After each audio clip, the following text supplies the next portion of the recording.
வணக்கம் சார். வணக்கம் சைமன். காலையில இருந்து ஒரே பரபரப்பா போயிட்டு இருக்க ஒரு விஷயம் என்னன்னா, விஜய் அவர்களுடைய பயணம் செப்டம்பர் 13 ஃபிக்ஸ் பண்ணிட்டாங்க. அந்த பயணத்தை பத்தி உங்களோட கருத்துக்கள் என்ன சார்? பயணத்தை ஃபிக்ஸ் பண்ணி அதுக்கான அறிக்கையும் கொடுத்துட்டாங்க. வந்து அறிவிப்போம் ஒவ்வொரு வாரமும் சனிக்கிழமை அவருடைய என்ன சார் சனிக்கிழமை அப்படின்றீங்க? ஒவ்வொரு வாரமா நான் கூட அதை பார்த்துட்டு தொடர்ச்சியா இருக்கும் பொழுதுன்னு பார்த்தா முடியறது பார்த்தோன்னா டிசம்பர்ல போய் முடியுதுங்க. வந்து ஆமா, வந்து வாரம் தான் வருது. ஏற்கனவே சொல்ல தேவையில்ல, அவர் பனையூர் அரசியல் பண்ணிக்கிறாரு, ஒர்க் ஃப்ரம் ஹோம்னு. இப்போ வந்து வாரம் வெளியே வருவாரு. வெள்ளிக்கிழமை ராமசாமி மாதிரி சனிக்கிழமை ராமசாமி, அவங்க ஏதாவது சொல்லுவாங்க, சொல்லிட்டு போகட்டும். விஜய்க்கான அந்த ஃபேன்ஸ், விஜய்க்கான அந்த கூட்டம், விஜய் என்ன பேச போகிறார், அது வாரத்துக்கு 2 முறையோ வாரத்துக்கு 1 முறையோ நீங்க சொல்லிட்டு இருந்தீங்கல்ல, இன்னும் வெளியே வராம இருக்காரு, வெளியே வாங்க விஜய், மக்களை வந்து சந்திங்க, மக்களை வந்து பாருங்கன்னு வந்தாச்சு. ஒண்ணு மட்டும் சைமன், எக்ஸ்வலைதளத்துல ஆரம்பிச்ச கட்சின்னு விமர்சனம் பண்ணாங்க, பனையூர்ல கொடியேற்றினீங்கன்னாங்க, அப்புறம் உங்க கொள்கை என்ன, கோட்பாடு என்னன்னாங்க, நீங்க முதல் மாநாட்டை எப்படி நடத்துறீங்கன்னா எவ்வளவு சொதப்பலா நடத்த போறீங்கன்னாங்க. 2வது மாநாட்டையும் நடத்தி அது ஒரு சக்சஸா காமிச்சாச்சு. வந்து இன்னும் விஜய் மீதான விமர்சனம் தொடர்ந்து கொண்டேதான் இருக்குது. அது இருக்கதான் செய்யும். அதுக்கு காரணம் என்னன்னா, விஜய் வளர்ந்துகிட்டு இருக்காரு, வளர்ந்த கட்சியாக டிவிக்கே மாறி விட்டது என்பதுதான். இதெல்லாம் மீறி இப்போ இருக்கிறது என்னுடைய கருத்து என்னன்னா, இந்த சுற்றுப்பயணத்தை, இந்த மக்களை சந்திக்கிற பயணத்தை ஒரு என்ன சொல்றது, ஒரு பிசுபிசுப்பான ஒரு பயணமா மாத்தாமல், அதுல வந்து மக்களை போய் ரீச் அடைகிற மாதிரி, மக்களுக்கான கருத்து சொல்ற மாதிரி, உங்களுக்கு நான் இருக்கிறேங்க. ஏன்னா இதுக்கு என்ன காரணம் அப்படின்னா, 2 திராவிட கட்சிகள் மாறி மாறி இருக்கிறது தான். டிஎம்கே இதுக்கு ஒரு மாற்றத்துக்கு தான் விஜயகாந்த் வந்தது, விஜயகாந்த் கொண்டு வந்தது. அது தொடர்ச்சியா நடக்கல. இப்ப விஜய்க்கு அப்படிதான் பாக்குறாங்க. வந்து 1000 விமர்சனங்கள் இருந்தா கூட வந்து இந்த பயணத்தை அவர் எப்படி சரியா பயன்படுத்திக்க போகிறார், என்ன கருத்தை சொல்ல போகிறார், அது எந்த அளவுக்கு போய் ரீச் ஆக போகிறது, இந்த பயணம் எப்படி சக்சஸ்ஃபுல்லா ஆகும், என்ன மாதிரியான இடையூறுகள் நடக்கும், இடையூறுகள் கண்டிப்பாக இருக்கும், அதெல்லாம் மீறி போகிறது. மக்களுடைய அந்த வரவேற்பு, தொடர்ந்து அவருக்கு கொடுக்கிற ஆதரவு, அதை தாண்டி அவர் பேச போகிற மிக முக்கியமான விஷயம், அந்த பகுதியில் உள்ள விஷயம், மாநிலத்தில் உள்ள பிரச்சனைகள், மத்தியில் உள்ள பிரச்சனைகள், 2026 எலெக்ஷனுக்கு இந்த சுற்றுப்பயணம் விஜய்க்கு மிக முக்கியமான பயணமாக இருக்கும். இந்த பயணமோட அந்த கிராஃப் எடுத்து பார்த்தோம்னா எல்லாமே ஏன் சனிக்கிழமைகள்ல வருது அப்படின்றது நம்மளோட முதல் கேள்வி. அது ஏன் தொடர்ந்து இல்லாம இருக்கு? ஏன்னா அவர் வந்து ஒரு நாள், எப்பயுமே ஒரு டைலாக் சொல்லுவாங்க, வாரத்துல வந்து 6 நாள் வேலை செஞ்சா 1 நாள் லீவ் எடுக்கணும்னு. இது 1 நாள் வேலை செஞ்சுட்டு 6 நாள் லீவ் எடுக்கிற மாதிரி ஒரு ஃபீல் இருக்கு. அது ஒண்ணு. அப்புறம் இன்னொரு கேள்வி எனக்கு என்னன்னா, ஒரு நாளைக்கே 3 டிஸ்ட்ரிக்ட் போட்டிருக்காங்க சார். இவங்க வந்து இவரு மெயினான ஒரு இடத்துல மட்டும்தான் இவர் நின்று பேச போறாரா என்னன்னு தெரியல. ஏன்னா டிஸ்ட்ரிக்ட் டு டிஸ்ட்ரிக்ட் போனோம்னாவே குறைஞ்சது 1.5 மணி நேரம் 2 மணி நேரம் ஆயிடும். அதுவும் இந்த கூட்டத்தை கம்பேர் பண்ணும்போது இன்னும் கொஞ்சம் தாமதமாகலாம். அவர் எவ்வளவு நேரம் பேச போறாரு, அந்த மாதிரி விஷயங்கள்லாம் நமக்கு 3 டிஸ்ட்ரிக்ட் எப்படி ஒரு நாள்ல கவர் பண்ண முடியும் அப்படின்ற ஒரு பெரிய கேள்வியும் நமக்குள்ள எழுது சார். இல்ல, முதல் விஷயம் நான் விசாரிச்ச வகையில் என்னன்னா, 2 விதமா சொன்னாங்க. ஒண்ணு வந்து நீங்க சொல்ற மாதிரி வந்து ஒரு பயணம் வாரத்துக்கு 4 நாள் கூட இருக்கலாம். சில அரசியல்வாதிகள் தொடர்ச்சியா கூட பயணம் பண்ணுவாங்க. இவங்க வாரத்துக்கு 1 முறை அப்படின் பொழுது, முதல் விஷயம் வந்து அந்த கிரேஸை ரொம்ப இறக்கிடுவானா. உங்களுக்கு ஒரு அந்த கிரேஸ்ன்னு ஒண்ணு இருக்கு இல்லைங்களா, நீங்க ரொம்ப நம்மள கூட சொல்லுவாங்களா, நீங்க இறங்கி ரொம்ப போயிடாதீங்க அப்படின்வாங்க. அது ஒரு பக்கம் பேசிக்கிறாங்க. எனக்கு அது மேல பெரிய நம்பிக்கை இல்லை. இன்னொன்னு என்னன்னா, இந்த கட்டுக்கடங்க அது தொடர்ச்சியா இருக்கும் பொழுது, இப்போ ஒரு ஊர்ல பேசுறாங்க அப்படின் பொழுது அடுத்த நாள் என்ன ஊருக்கு போறாங்கன்னு அந்த கூட்டம் தொடர ஆரம்பிக்கும். பின்னால துரத்துறது, வண்டியில வர்றது, இது ஷிஃப்டிங் ஆகும்போது அது பெரிய பிரச்சனையா மாறுறதுக்காக ஒவ்வொரு வாரமா இதுலயே கூட சில மாறுதல்லாம் வருன்ற மாதிரி சொல்றாங்க. இப்போ வந்து தேனியில வந்து பேசுறாரு, அடுத்து வந்து போடிக்கு போகிறாருன்னு ஒரு உதாரணம் வச்சுங்களேன். போகிறாருன்னு இந்த போடிக்கு போகிறதுக்கு முன்னாடியே வந்து இங்க இருக்கிற கூட்டம் அங்க போயிட்டோன்னே அந்த ஆர்டர் இருக்குல்ல, அதெல்லாம் கூட கடைசி நேரத்துல மாத்துவாங்க. உங்களுக்கு ஒண்ணு இல்லைங்க, மதுரையில ஏர்போர்ட்ல இறங்கி கொடைக்கானல் போறதுக்கு எவ்வளவு தூரம் வந்து இது பண்ணி போனாங்க. அதாவது கூட்டம் அல்லும். இதை வந்து வாரத்துக்கு 1 முறை வச்சுக்கிட்டா என்ன அப்படின்னு. இதுக்கு இடையில வந்து அதுக்குள்ள விமர்சனம் சோசியல் மீடியாவில், இவர் ஏசி ரூம் விட்டு வாரத்துக்கு 1 நாள் தான் வருவாரு, அது வரதான் செய்யும். அப்புறம் வந்து இவர் வந்து அந்த எல்லா பிரச்சாரத்துல மக்களை சந்திக்கிற பயணத்துல யாரோ எழுதி கொடுத்த டயலாக படிக்க போறாரு. இதெல்லாம் வரட்டன்ற நான் விசாரிச்ச வகையில் இந்த வாரம் 1 முறை அப்படின்றது வந்து இவங்க ஏற்பாடு பண்ணதுதான். வந்து இது எப்படி சக்சஸ் ஆகுது அப்படின்னு பாக்குறதுக்காக அவங்க ஒரு முன்னோட்டமா பாக்குறாங்க. அது சார், ஒரு மாவட்டம்னு எடுத்தாவே அந்த மாவட்டத்துக்குள்ளேயே ஒரு மினிமம் 15 மெயினான இடங்கள் வந்து இருக்கும். அந்த 15 மெயினான இடங்கள் போனாதான் அங்க சுற்று வட்டார ஒரு கிராமங்கள்லாம் கவர் பண்ண முடியும். பட் இவர் வந்து ஒரு டிஸ்ட்ரிக்ட் எடுத்தாருன்னா அங்க ஒரு 2 பிளேஸ் தான், அதுவும் முக்கியமான நியூ பஸ் ஸ்டாண்டு இல்லைன்னா பக்கத்துல ஏதாவது ஒரு முக்கியமான ஒரு இடம். இந்த இடத்தை மட்டும்தான் அவங்க வந்து சூஸ் பண்றாங்க அப்படின்னும் போது கிராமங்கள்ல இது போய் சென்று அடையல. கிராமத்தை தாண்டி அவங்க ஒரு லிஸ்ட் நாம கேள்விப்பட்டிருக்கோம்னா ஒரு பெரிய லிஸ்ட் ஒன்று கொடுத்துருக்காங்க. கொடுத்ததுல என்ன பண்ணிருக்காங்க, நிறைய வந்து அதுல அடிச்சிருக்காங்க. நமக்கு தகவல் வந்தது என்னன்னா, நீங்க சொல்ற ஒரு பிரச்சனை தான். நீங்க கிராமத்துக்குள்ள போங்க ரைட்டு, நகரத்தோட முக்கிய இடங்கள்லாம் இப்ப வந்து சத்திரம் பேருந்து நிலையத்துல பேச போறாரு அப்படின்ட்டு இது பண்ணோன்னு அங்க வேணா நீங்க மரக்கடையில வேணா பேசிங்க, மரக்கடை பஜார்ல. ஸ்ரீரங்கம் வந்து ஒரு சுற்றுலா தலம் வந்து புரட்டாசி மாசம் தொடங்க போகுது, அங்க போய் பேசாதீங்க. இது மாதிரி ஒவ்வொரு இடத்துலயும் முக்கியமான இடங்கள்ல கட்டுக்கடங்காத கூட்டம், அங்க மருத்துவமனை இருக்கும், அரசு அலுவலகங்கள் இருக்கும், மற்றது வந்து ஒரு பேருந்து நிலையமா இருக்கும், எல்லாமே கொலாப்ஸ் ஆயிடும் கொஞ்ச நேரத்துல. அந்த போக்குவரத்தை சீர் பண்றதுக்கே வந்து அரை நாள் மாதிரி ஆயிடும். அதனால நீங்க பேச போறீங்க, உங்க கருத்து போய் மக்கள் கிட்ட சேரணும், அது ஒரு தனி இடமா இருக்கட்டும். அங்க வந்துட்ட மக்கள் இப்ப எப்படி பாரப்பட்டியை செலக்ட் பண்ணாங்க வந்து அந்த நாளதான் இப்போ வந்து நீங்க சொல்ற மாதிரி வந்து கிராமங்களுக்கு எப்படின்னா, இது எம்ஜிஆர் பாணி வந்து எம்ஜிஆர் ஒரு சுற்றுப்பயணம் போறாருன்னா ஒவ்வொரு கிராமத்துல நின்று கொடியேற்றிட்டு போவார். விஜய் அதை தான் பண்ண போறாரு. ஒரு போகும்போது இப்போ இங்க இருந்து தஞ்சாவூர் போறாருன்னு வச்சுங்க, வழியில இந்த பாயிண்ட் நம்ம பாயிண்ட் அப்பெல்லாம் செல்போன் கூட கிடையாது, டக்குன்னு நின்று ஒரு கொடி ஏற்றி அங்க இருக்கிறவங்க அப்படியே பார்த்து வணங்க சொல்லிட்டு டக்குன்னு கார்ல ஏறி கிளம்பி, அதுவே உங்களுக்கு போதும். சில இடங்கள்ல மட்டும் என் ரத்தத்தின் ரத்தங்களே அப்படின்னு ஒரு 2-3 வார்த்தை பேசிட்டு போயிடுவாரு. இந்த ஃபாலோ அப் தான் விஜய் பண்ண போறாரு.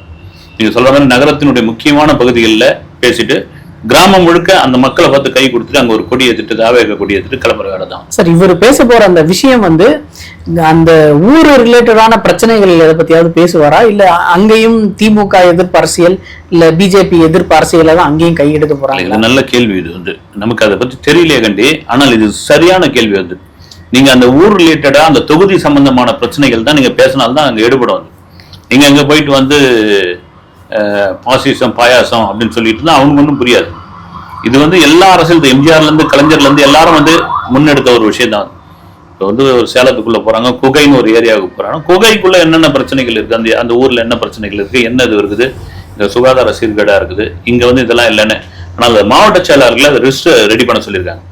இப்போ இவர் ஐ பெரியசாமியோடைய தொகுதியில டிவிகேவினர் போய் இந்தந்த இதெல்லாம் நீங்க தேர்தல் வாக்குறுதியா கொடுத்தீங்க, அதெல்லாம் ஒண்ணு கூட நிறைவேற்றல் போஸ்டர் வச்சு ஒட்டிக்கிறாங்க, அந்த போஸ்டர் கூட கிழிச்சிட்டுக்கிறாங்க. அது ஒரு பெரிய சமூக வலைதள பிரச்சனையா போயிடுது. இப்ப மாவட்ட செயலாளர்கள், நகர செயலாளர்கள், நகர ஒன்றியம் இவங்கெல்லாம் வந்து என்னென்ன இங்க மெயினான பிரச்சனை வந்து அந்த பிரச்சனைகளை வந்து இது பண்ணுங்க, அது ஒரு லிஸ்ட் அவுட் பண்ணி அதுக்கு ரெடி பண்ணி விஜய் பேசுற மாதிரியான ஒரு விஷயம் கொண்டு வந்திருக்காங்க. அதுதான் எடுப்படும், அதுதான் போய் மக்களை சேரும். 38 டிஸ்ட்ரிக்ட் இருக்கு நம்ம தமிழ்நாட்டுல. இந்த 38 டிஸ்ட்ரிக்டையும் ஒரு டிஸ்ட்ரிக்ட் ஒரு நாள் அப்படின்னு சொல்லி கவர் பண்ணா இன்னும் ரீச் ரொம்ப அதிகமா இருக்கும்ல சார். ஏன் அவங்க வந்து அதையும் இன்னும் சுருக்கிட்டாங்க அப்படின்ற கேள்வி எழுதுனாங்க. இதுதாங்க நம்ம சொல்லிடுறோம், பேசிட வேண்டி. இப்ப நாம பேசும்போது நமக்கு ஒரு வாய்மொழியா இவ்வளவு பிளானிங் சொல்றோம், அவங்களுக்கு செயல்முறையா அவங்க உட்காந்து எத்தனை முறை அவங்க பேசியிருப்பாங்க, எத்தனை முறை வந்து அவங்க முன்னோட்டம் பார்த்திருப்பாங்க, எப்படிலாம் வரணும், பர்மிஷன் ஒரு விஷயம் இருக்கும். சில ஊர்கள்ல என்ன மாதிரியான பிரச்சனைகள் இருக்கும். இப்ப இவருக்குன்னு இல்ல, சில ஊர்கள்ல வந்து அரசியல் தலைவர்கள்லாம் வரக்கூடாதுன்னு ஒரு தடுத்து நிறுத்துவாங்க, என்னென்னவோ இருக்கும். இப்ப ரெண்டாவது என்னன்னா, கூட்டம் தான் உங்களுக்கு ஒரு பெரிய பிரச்சனையா மாறும். அது ரசிகரா வராங்களா, விஜய் பார்க்கறதுக்கு வராங்களா, வரவங்க எல்லாம் ஓட்டு போடுறாங்களா, அதை தாண்டி வந்து வந்திருக்காருப்பா வந்து ஒரு இன்னைக்கு லைம் லைட்ல இருக்கிற ஒரு ஸ்டார் ஒரு நம்ம ஏரியாவுக்கு வந்திருக்காரு, நம்ம தெருவுக்கு வந்திருக்காரு, நம்ம ரோடு வழியா போறாருன்னா நிச்சயமா கட்டுக்கடங்காத கூட்டம் இருக்கும். அந்த கூட்டத்தை சமாளிக்கிறது தான் பெரிய விஷயமா இருக்குதுக்காக தான் இப்படி சுருக்கி கொண்டு வராங்க. அது வந்து சார் தாவேகா சார்பில் இருந்து அவர்களுடைய தொண்டர்களுக்கு ஏதாவது இன்ஸ்ட்ரக்ஷன்ஸ் கொடுப்பாங்களா? கொடுத்தா தொண்டர்கள் வந்து அதை மதிக்கிறதுக்கு வாய்ப்பு இருக்கா? ஏன்னா அவர் விஜய் சாரை பார்த்த உடனே எல்லாருக்கும் என்ன ஆகுதுன்னு தெரியல, எல்லாரும் ஒரு மாதிரி பரவச நிலையை அடைஞ்சிடறாங்கன்னு நினைக்கிறேன். அவரை வந்து பின்னாடி துரத்திட்டு போறது, மரத்துல இருந்து வண்டிக்குள்ள விழுவுறது, அந்த மாதிரி விஷயம் எல்லாம் நிறைய நடந்திருக்கு. அப்படி இருக்கும்போது விஜய் சாருக்கு அவர்களுடைய தொண்டர்கள் இருந்து அவருக்கு பாதுகாப்பு ரொம்ப தேவைப்படுமா அப்படின்ற ஒரு விஷயம். நீங்க சொல்றது நல்ல இதுதான். தொண்டர்கள் அப்படின்றது வந்து இன்னும் ஒரு ரசிகர்களுடைய மனநிலையில தான் இருக்காங்க. அது காரணம் என்னன்னா, கட்சி ஆரம்பிச்சு 2 வருஷம் தான் ஆகுது. இன்னும் வந்து தொண்டர்களுக்கான வந்து ஒரு அரசியல் பயிலரங்கம், அப்புறம் தொண்டர்களை மீட் பண்றது, நீங்க எப்படி பொதுவெளியில நடந்துக்கணும், எப்படி நீங்க கட்சிக்கு கட்டுப்படணும், இப்ப மாவட்டம், நகரம், ஒன்றியம், கிராமம் இப்படி அவங்களுக்கு சம்மந்தப்பட்ட மீட்டிங். இன்னும் தலைவரே வந்து யாரையும் வந்து நேரடியா பார்க்கல, மாவட்ட செயலாளர்கள் மட்டும் மீட் பண்ணியிருக்காரு பொழுது. அதுக்கு இன்னும் காலங்கள்லாம் இருக்குது. நீங்க இன்னும் வந்து அவங்க வந்து தொண்டர் மனநிலைக்கு வரல. இப்ப தொண்டர்னு கம்மியா எடுத்துக்கிட்டவரோ அதிகப்படியான ரசிகர்கள் தான், அதிகப்படியான பொதுமக்கள் தான். நீங்க மதுரை மாநாட்டிலே பாத்தீங்கன்னா நிறைய பேரை வந்து இன்டர்வியூ எடுத்திருந்தப்போ பாத்தீங்கன்னா, நாங்க விஜயை பாக்குறதுக்காக தான் அப்படி வந்திருக்கிறோம், கூட்டம் கூட்டமா குடும்பமா வந்திருக்கிறோம், திரையில பார்த்த அவரை நாங்க நேர்ல பார்க்க வந்திருக்கோம் அப்படின்னு. இங்க பாத்தீங்கன்னா தொண்டர் மனநிலையே கொண்டு வர முடியாது. ஒரு கட்டத்துக்கு அப்புறம் எப்படியாவது பார்த்தா அவனம்பா அப்படின்னும் பொழுது அவங்க ரசிகர் மனநிலையில தான் இருப்பாங்க. அது விமர்சனம் வந்துதான் தீரும். ஒரு தொண்டர் மனநிலைக்கு தொண்டர்கள் வந்து கட்சிக்கு கட்டுப்படுற அளவுக்கு வரணும்னா இன்னும் டிவிக்கே பெரிய அளவில் வளரணும். இந்த எலெக்ஷனில் ஒரு பெரிய அளவில் ஒரு தாக்கத்தை உண்டு பண்ணணும். ஒரு குறைந்தபட்சம் ஒரு 50 எம்எல்ஏ சீட்டாவது அவங்க ஜெயிக்கணும். அடுத்து வரக்கூடிய எலெக்ஷனுக்கு ஒரு நீங்க சொல்ற மாதிரி ஒரு தொண்டர்கள், அதாவது கட்சி தலைமையிடம் சொல்றத தொண்டர்கள் கட்டுப்படுற கட்டுக்குள் கொண்டு வர ஒரு கட்சியாக அது மாறும். சார், சென்னையில வந்து இங்க ஒரு போராட்டம் வந்து கையெடுத்திருந்தாங்க. அதுல வந்து சென்டர் மீடியனை உடைக்கிறது, சைட்ல இருக்க பைப்பை உடைக்கிறது அப்படின்னு சொல்லி நிறைய விஷயங்கள் நடந்தது. இப்போ இவங்க வந்து ஒரு இடத்துல பொதுவா கூடுறாங்க அப்படின்னும் போது பொது சொத்துக்களை சேதம் விளைவிக்கிற அளவுக்கு நிறைய விஷயங்கள் நடக்கிறதுக்கு வாய்ப்பு இருக்கும்னு நான் நினைக்கிறேன். அது வந்து எந்த அளவுக்கு சார் இவங்க கண்ட்ரோல் பண்ண போறாங்க? ஒன்னும் எப்படி பண்ண போறாங்க அப்படின்போது ஒவ்வொரு வாட்டியும் புஷியானந்த ஏறி அந்த இது மேல ஏறி நின்றுப்பா அந்த ஸ்பீக்கர் மேல நிக்காதீங்க, அந்த எல்இடி விட்டு இறங்குங்க அப்படின்னு கத்திக்கிட்டே இருக்காப்புல. இப்ப கூட பாத்தீங்கன்னா அந்த காவல்துறை அனுமதி வாங்க வந்தப்போ ஒரு சாமி கும்பிட்டு இருக்காப்புல, அங்க ரோட்ல நின்று போக்குவரத்துக்கு இடையூறா பண்ணிருக்காங்கன்னு அவர் மேல ஒரு வழக்கு போட்டதா கூட செய்தி வந்தது. நீங்க வந்து இது பண்ணிருக்கீங்க, கொடுத்துட்டு அனுமதி கொடுத்துட்டு அங்க இருக்கிற எதிர்க்க இருக்கிற ஏதோ கோயில்ல சாமி கும்பிட்டு போன உடனே தொண்டர்கள் பூரா வந்து ரோட்ல நின்றுட்டாங்க, அவ்வளவு நேரம் போக்குவரத்து ஜாம் ஆயிடுச்சுன்னு. இதை ஒன்றும் பண்ண முடியாது. ஆனால் இதுக்கு தலைமை நினைத்தால், நிர்வாகிகள் நினைத்தால், அதுக்குதான் வந்து பாத்தீங்கன்னா மற்ற கட்சிகள்ல தொண்டர் படைன்னு ஒரு இது வச்சுதான் நீங்க கட்டுப்படுத்துற அளவுக்கு வந்து இப்போ உங்க ஒரு ஊர் இருக்கு, இப்போ கோடம்பாக்கம் இருக்குன்னா கோடம்பாக்கத்துல யார் முக்கியஸ்தர்கள் கட்சியில, இவங்க சொன்னா யார் கேட்பாங்க, யார் இந்த தலைங்க வந்து நின்னா யார் வந்து அடங்குவாங்க, அந்த மாதிரியான ஆட்களை முன்னிறுத்து போட்டு போங்க யார் திரும்ப வெளியே நில்லுங்க, ஓரம் நில்லுங்க, இப்படிதான் கட்டுப்படுத்த முடியும். ஒரு கட்டத்துக்கு மேல மிதமிஞ்சிய கூட்டம் வந்துன்னா ஒண்ணும் பண்ண முடியாது. வந்து இந்த கான்ட்ரோவர்சி சந்தித்து தான் ஆக வேண்டும். ஏன்னா அவங்க தொண்டர்கள் வந்து இப்போ ஒரு இடத்துல இருக்காங்க அப்படின்னா அவங்க ஏரியால யார் யார் இருக்காங்களோ அவங்கள வந்து எல்லாருக்கும் தெரிஞ்சிருக்கும்.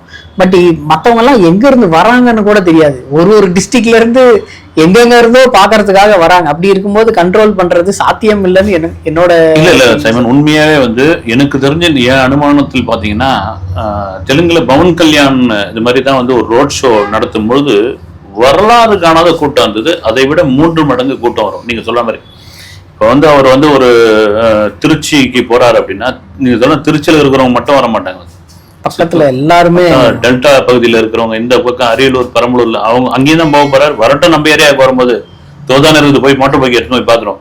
அது ஒரு கட்டுக்கடங்காத கூட்டமா தான் மாறும். அது இதை எப்படி சமாளிக்க போறார்கள், இது எப்படி பிளஸ் ஆக மாறும், எப்படி மைனஸ் ஆக மாறும்னு அந்த பயணத்துக்கு பிறகுதான் தெரிய வரும். பாசிட்டிவ் நெகட்டிவ் எல்லாத்துலயும் உண்டு. வந்து ரெண்டுத்தையும் நினைச்சுதான் இறங்கி ஆகணும். வந்து சொன்ன மாதிரி காவல்துறை ஒரு குறிப்பிட்ட அளவு தான் வந்து பாதுகாப்பு கொடுப்பாங்க. நீங்க ஒரு சுய கட்டுப்பாடு, அதை தாண்டி இவர்கள் இப்ப முன்ன பவுன்சர்ஸ் தூக்கி போட்டாங்க அப்படின்னு ஒரு பெரிய விஷயம் ஆயிடுச்சு இல்லைங்களா.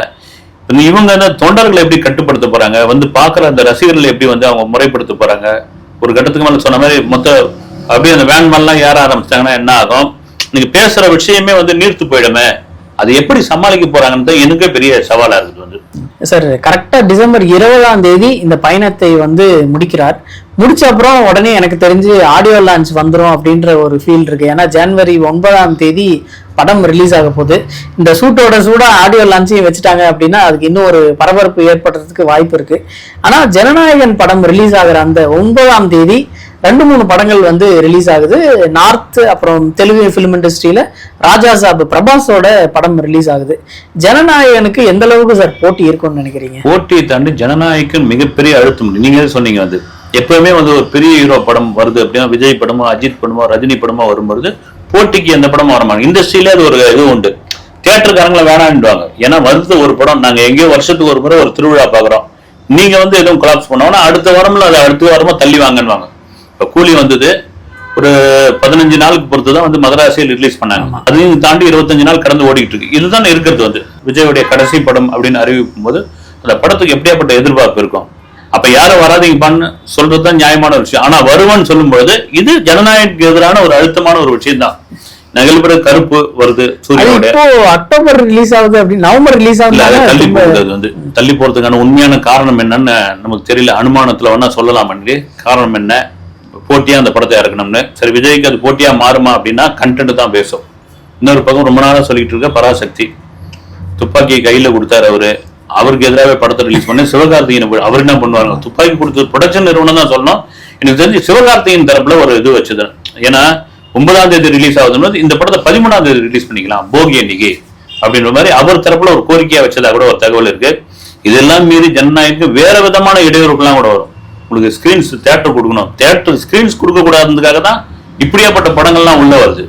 நீங்க சொன்ன மாதிரி இந்த ராஜா சாப் இன்னும் ஒரு இந்த படங்கள்லாம் ஒரு பெரிய போட்டியா ஒண்ணு இருக்காது. இல்ல தமிழ்நாட்டுக்கு இல்ல சார், பட் நார்த்ல வந்து அந்த பிரச்சனை நார்த்ல கூட ஒண்ணு இருக்கு. உங்களுக்கு வந்து விஜய் படம் வந்து தமிழ்நாட்டுல எந்த அளவுக்கு ஒரு இது இருக்குதோ அதை விட ஒரு மடங்கு அதிகம் கேரளாவில். ஆமா, அதை விட இன்னும் அதிகம் வந்து ஓவர்சீஸ்ல. இது மூணு தான் வந்து நீங்க ஆந்திரா கர்நாடகாவில் வந்து வழக்கமா பாக்குறத பார்த்துட்டு போயிடுவாங்க. இந்த இடத்துல நீங்க கேரளாவில் ஒரு 3 ஹீரோட படத்தை ரிலீஸ் பண்றோம் அப்படின்னா கூட அங்க வந்து கூட்டம் வரும். ஓவர்சீஸ்ல சொல்லவே தேவையில்லை. தமிழ்நாடு தான் அவங்களுடைய டார்கெட்டே வந்து.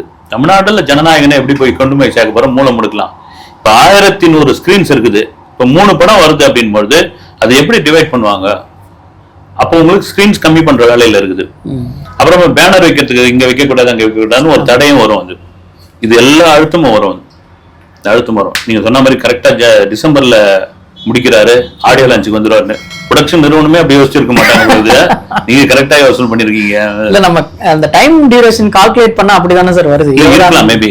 நீங்க கடைசி அந்த பிரச்சாரம் பண்றாரு இல்ல மக்கள் அந்த நேரம் கூட ஜனநாயகம் ஓபன் பண்ணலாம். அவர் வந்து அது ஒரு ப்ரொமோஷனா வந்து டீசரா ஏதாவது ஒண்ணு ரிலீஸ் பண்ணாங்கன்னா கூட பயங்கரமா இருக்கும். ஆமா, அங்க பேசும்போது கடைசி கட்டமா எங்க பிரச்சாரம் பண்றாங்களா அங்க ஒரு டீசரையோ ட்ரெய்லரையோ வெளியிட்டு ஜனநாயகம் பத்தியான ஒரு பஞ்சு டைலாக பேசி அது ஐப்பு ஏத்துறதுக்கான வாய்ப்பு இருக்கு. அது அந்த மாதிரி பண்ணிட்டாருன்னா அதை வந்து ஒரு பெரிய கான்ட்ரவர்சியா கொண்டு போயிடுவாங்களே சார். இன்னும் படத்தை வந்து அவர் மறக்கல, படத்தோட ஞாபகத்துலதான் இருக்காரு அப்படின்னு சொல்லி அதை தனியா பிரிச்சு அடிக்க. அதாவது ஒண்ணு சைமன் எது பேசினாலும் ஒரு விமர்சனம் வரும்.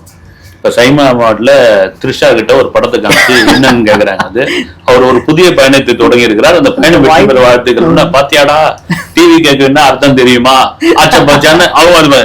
இப்ப த்ரிஷா வந்து நோ கமெண்ட்ஸ் அப்படின்னு சொல்லியிருந்தா அதுக்கும் பண்ணுவார். த்ரிஷா வந்து டிவிக்கை விட்டு விலகிட்டாங்க. விஜய்க்கும் அவங்களுக்கும் பெரிய தகராறு. என்ன வேணாலும் இந்த அவள் போட்ட வாய் பேசிட்டு இருக்கோம். ஆனா விஜய் ரொம்ப தெளிவா இருக்காருன்னு மட்டும் தெரியுது. நீங்க என்ன வேணாலும் பேசிக்கப்பா, என் வேலையை நான் செஞ்சுட்டு இருக்கேன், என் வேலையை நான் தொடர்ந்துட்டு இருக்கிறேன்னு. இதற்கிடையில விஜய் பிரபாகரன் பேசின ஒரு மேட்டர் வந்து பெரிய பரபரப்பா ஓடிட்டு இருக்கு.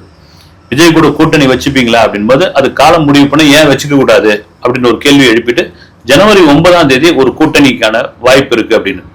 நீங்க ஜனநாயகன் படம் அப்பதான் ரிலீஸ் ஆக போகுது. கூட்டணின்ற ஒரு விஷயம் வரப்போகுது.